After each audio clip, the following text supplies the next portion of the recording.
acontecer esse link que Lin falou em relação à criança que desencadeou, se eu estou vendo que meu filho desencadeou, porque ele ficou 4 horas exposto ao mesmo jogo repetidamente. E aí tudo é assim. Se você ficar 4 horas, sabe, entende assim, você tem que ter também a questão de saber parar e ver outras coisas, e fazer outras coisas, e fazer um esporte também, e fazer...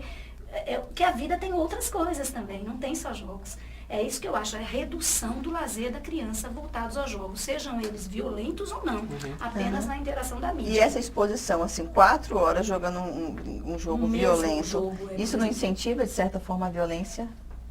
Não eu acho que passa um pouco pelo tudo que você faz demais. É problemático. Então, assim, ele está colocando o tempo todo a coisa do papel do adulto enquanto mediador. Eu também digo normalmente isso quando eu estou trabalhando assim, que na verdade, assim, a gente tem que ter o grande outro lá, o adulto que vai interditar e que vai dizer, meu filhinho... Mas no mundo de hoje que a gente está vivendo aqui, você não tem um adulto o tempo todo ali controlando. Você tem crianças cada vez mais sós, né? Tomando conta de si mesmo. Mas você precisa ter pessoas que você delega essa responsabilidade. Eles não ficam ali eles não ficam abandonados. Deixa eu dar só um exemplo. Tem um dos sujeitos que hoje ele já é um rapaz, né? Ele era adolescente na época. Ele tinha 14 anos. E aí, uma das questões que emerge é exatamente essa, o tempo que você leva jogando. E aí ele me contou que a mãe dele tinha decidido trancar o console toda vez que ela saía, ela trancava o console no guarda-roupa, porque era a forma que ela tinha de controlar o tempo que ele ficava. E passou do horário, ela chegava lá, trancava o console, e eu disse, você achava o quê? Isso achava bom, que era a única forma de eu parar de jogar. Quer dizer, cada família vai ter que descobrir as estratégias mais adequadas para fazer essa interdição. Eu sei que hoje nós vivemos um momento problemático para a gente que tem família, que a gente tem que estar ausente o tempo todo para poder dar o mínimo necessário que a gente julga, né? Mas eu acho isso que eles falou. Tem que ter alguém ali, seja a avó, seja a babá, seja alguém que vai estar controlando. Só para terminar, que agora eu me lembrei de um exemplo. Tem um joguinho, mas esse é rapidinho. Existe uma organização chamada Case Permanente. E aí eles criaram um joguinho sobre alimentação. Esse joguinho é politicamente correto, é o sonho de todos os pais. Por quê? A criança só é um joguinho em flash, muito simples, de resolver uma solução de problema. Aí você tem anorexia, você tem o que come demais, você tem o que não come, você tem o que faz exercício exagerado. Aí a criança vai estar solucionando esse problema. Quando completa 1 hora de jogo, ele trava. Legal. Naquele P, daquela máquina, ele não consegue jogar. Aí você vai tentar jogar, ele diz, falta 50 minutos, falta, né? Então, o jogo criou essa estratégia que é automático. Muito interessante. Isso que ele está falando das famílias encontrarem o limite até do próprio jogo impor. E quando a pessoa perde o limite, por exemplo, o seu filho sai da escola, vai para a lan house? Antes eu queria só retomar um ponto que ressaltar, na verdade, que foi colocado, que eu acho também extremamente importante, né? Quer dizer, essa questão da mediação do adulto, né? Eu também vou citar rapidamente uma situação, né, que eu pude presenciar, ou na verdade um relato, né, que eu presenciei, de uma pessoa falando o seguinte, falando do sobrinho, né, que segundo essa pessoa, ela estava tendo atitudes, né, mais agressivas, muito em função de estar aprendendo determinadas através dos jogos, né, num jogo que era o estilo violento. E que, a partir de determinado momento, ela proibiu, né? Só que antes de proibir, ela chegou a conversar com a criança, né, a respeito de que aquilo não deveria ser de determinada maneira, etc, etc, etc. Eu achei muito interessante isso, mas depois ela proibiu. Eu achei muito interessante porque eu acho que ela atingiu 2 objetivos. Né? Assim, eu acho que essa coisa do limite, né, como as colegas estão reforçando, ela é importante, é claro, né, para estabelecer a criança aprender, né, o processo mesmo de limitação, né, até onde se deve ir.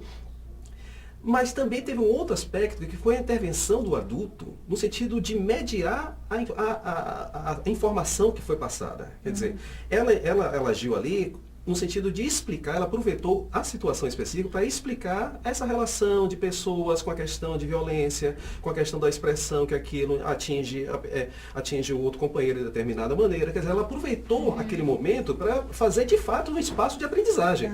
Quer dizer, foi interessante porque aparentemente é uma contradição quando ela fala assim que a criança estava aprendendo, né, a comportamentos agressivos, e na verdade a criança, ela pode até estar reproduzindo comportamentos agressivos, mas parece que o maior aprendizado foi a partir da intervenção do adulto. Quer dizer, a partir do momento em que o adulto explicou, aproveitou aquela situação específica para poder promover, né, uma articulação com aquilo que estava sendo feito, com coisas mais ligadas às discussões mais amplas do que é a questão da agressão, o que não é, o respeito ao outro, etc, etc. Me parece que o aprendizado ficou mais interessante nesse sentido, exatamente nesse ponto, através da intermediação do adulto. Eu não vou ser tão politicamente correta como o Zé Carlos, não, mas eu vou te falar uma coisa. A criança reproduziu uma situação que ela estava vivenciando no joguinho. E na escola, na hora do intervalo ali, você percebe também que muitos alunos estão reproduzindo, assim, levando essa violência ali para o dia a dia, tirando da tela e na convivência ali deles. Eu analiso assim, eu acho que essa violência está aparecendo na escola, mas eu não acho que o jogo eletrônico, no caso o jogo que remete à violência, vai ser eleito como bode expiatório disso.